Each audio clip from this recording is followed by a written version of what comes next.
2 days back వచ్చేసి ఒక video social మీడియాలో హల్చల్ చేసిందనమాట. ఆ వీడియో ఏంటంటే, పెళ్లి చేస్తున్నటువంటి ఒక పంతుల్ని అక్కడ చాలామంది ఆకతాయిలు బ్యాగ్‌తో వేసి, పూలతో ఏసి, కుంకుమతో ఏసి చాలా అల్లరైతే చేశారనమాట. అక్కడున్నోళ్ళు ఎవరు గాని ఆ చేస్తున్న పద్ధతి గాని, వాళ్ళు ప్రవర్తిస్తున్న తీరు గాని ఎవరు ఖండించలేదనమాట. సొసైటీ దీనికంటే దారుణంగా మారింది అనడానికి ఇంకా నిదర్శనం ఏం కావాలండి? ఒకప్పుడు ఒక 15 సంవత్సరాలు వెనక్కెళ్తే స్కూల్లోనే టీచర్లు విద్యార్థుల్ని, వాళ్ళ పిల్లల్ని అంటే చదువుకునే వాళ్ళని ఖండించేవాళ్ళు. ఇప్పుడు ఎక్కడైనా ఒక పిల్లాడిని టీచర్స్ దండిస్తే వాళ్ళు డైరెక్ట్‌గా కంప్లెయింట్ చేసి టీచర్‌ని కొట్టడము, లేకపోతే వాళ్ళ ఇష్టం వచ్చినట్టు చేసి మా మా బిడ్డలు చదివితే ఏంటి? చదవకపోతే ఏంటి? మీరు చదువు చెప్పడానికొచ్చారు, చదువు చెప్పండి అనేసి ఇట్లా టీచర్‌లే మందలించేసి టీచర్లు భయభ్రాంతులకు గురి చేస్తున్నారనమాట. సో, దీనివల్ల ఏమవుతుంది?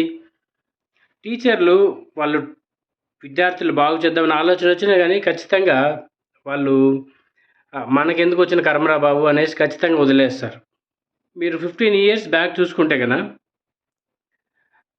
విద్యార్థులు ఎంత క్రమశిక్షణ, డిసిప్లిన్ ఉండేవి అంటే, ఇప్పుడున్న జనరేషన్‌కి, అప్పుడున్న జనరేషన్‌కి ఎంత తేడా ఉందంటే, నక్కకు, నాగలోకానికి ఉన్నంత తేడా అయితే ఉందనమాట. ఎగ్జాంపుల్ మా ఊర్లోనే కొంతమంది పిల్లోళ్ళున్నారు. వాళ్ళు పక్కన ఎళ్తున్నా గానీ, సపోజ్ ఒక 6 నెలల సంవత్సరం 6 నెలల తర్వాతనో, సంవత్సరం తర్వాతనో నేను ఏదో ఊరు నుంచి వస్తే, వాళ్ళకి మాట్లాడించడానికి కూడా టైం లేదనమాట. "ఏవిరా నాయనా బాగుండావా?" అనడానికి కూడా టైం లేదు. వాళ్ళు మొబైల్స్ నొక్కోవడం ఏందో, వాళ్ళు ఈ పబ్‌జీ గేమ్‌లు ఆడుకోవడం ఏందో, వాళ్ళు బండ్లెత్తుకొని తిరగడం ఏందో, అలాంటి వాళ్ళు మన ఈ పెళ్ళిలో జరిగిన వాళ్ళు, నేను చెప్పేవాళ్ళు సేమ్ ఒకటే. అలాంటోళ్ళు మీరు ఖచ్చితంగా ఆలోచించండి. మీ తల్లిదండ్రులు మీరు వయసు అయిపోయిన వాళ్ళైతే, వృద్ధులైతే మాత్రం ఖచ్చితంగా మీకు కూడైతే పెట్టరు. కూడంటే భోజనం అయితే పెట్టరు. ఒక సామెతుంది. "చెట్టెయ్యి వంగనిదే మానే ఊగుతుందా" అని.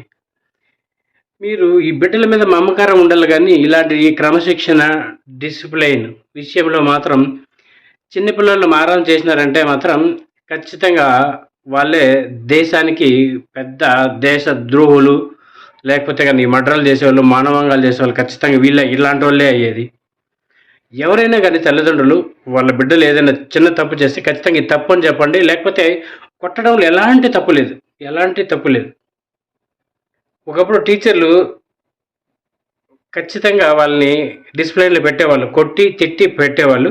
సో, ఇప్పుడు ఏ టీచర్ గానీ అంత ఇంట్రెస్ట్ చూపించట్లేదు. ఎందుకంటే, ఈ తల్లిదండ్రులే వెళ్లి టీచర్ల మీద దౌర్జన్యాలు చేస్తున్నారు కాబట్టి, మా ఊర్లో ఇంకొక చిన్న ఇన్సిడెంట్ జరిగింది. మా ఊర్లో అంటే నాకు తెలిసిన ఒక సర్కిల్‌లో ఒక ఇన్సిడెంట్ జరిగింది. ఆ ఇన్సిడెంట్ ఏందిరా అంటే, వాళ్ళ టీచరు వాళ్ళని తిట్టాడు అనేసి వెళ్ళేసి వాళ్ళ మామగారులని, వాళ్ళ ఫ్రెండ్స్ అంతా తీసుకొచ్చి ఒక 15 మంది ఎళ్లి స్కూల్ మీద పడినారనమాట. వాళ్ళ టీచర్లు చాలా భయపడిపోయినారు. ఏంట్రా వీళ్ళు, వాళ్ళ పిల్లవాడు బాగుపడాలని మనం చెప్తే, వీళ్ళు మనపైకి దండయాత్ర చేస్తున్నారు ఏంది అనేసి వాళ్ళు టీచర్లు భయభ్రాంతులకు గురయ్యేసి వాళ్ళకి క్షమాపణ చెప్పే అంత స్థాయికి వచ్చేసినారు. సో, ఆ రోజు నుంచి ఆ పిల్లోడు వాడికి ఒక మంచి లక్షణం కూడా లేదు. వాళ్ళ పద్ధతులేందో, వాళ్ళేందో అస్సలు అర్థమే కారనమాట. సో, సమాజంలో ఇట్లాంటివి జరిగినప్పుడు ఖచ్చితంగా తల్లిదండ్రులకు తెలియజేసి, మీ పిల్లాడు ఇట్లున్నాడు, వీడి వల్ల వాడు చిన్నప్పుడే ఇలా ఉన్నాడంటే ఖచ్చితంగా వాడు ఎంత పెద్దయితే ఎంత కిరాతకంగా తయారవుతాడో మనకు తెలియదనమాట. సో, ఇలాంటివి ఎక్కడ జరిగినా కానీ ఖండించాలి. తల్లిదండ్రులకు చెప్పి, వాళ్ళకి నచ్చచెప్పి, వాళ్ళని క్రమశిక్షణలో పెట్టించాలి. చాలామంది ఏంటంటే, చిన్నప్పుడు క్రమశిక్షణ ఉండి, ఆ లైఫ్ వాల్యూ తెలిస్తే, లైఫ్‌లో ఈరోజు కాకపోయినా ఎప్పుడోసారి ఖచ్చితంగా లైఫ్‌లో ముందుకెళ్తారు. సో, ఈ క్రమశిక్షణ లేదు అంటే, బూడిదలో పోసిన పన్నీరు, అడవిగాచిన వెన్నెల, ఇవి ఖచ్చితంగా అయితాయనమాట. మీరు మీ తల్లిదండ్రులు మీరు కడుపు మార్చుకొని బిడ్డలకి దాచిపెట్టినా గానీ, బ్యాంక్ బ్యాలెన్స్‌లు చేసినా గానీ, వాళ్ళు మీకు ఖచ్చితంగా భోజనం అయితే పెట్టరనమాట.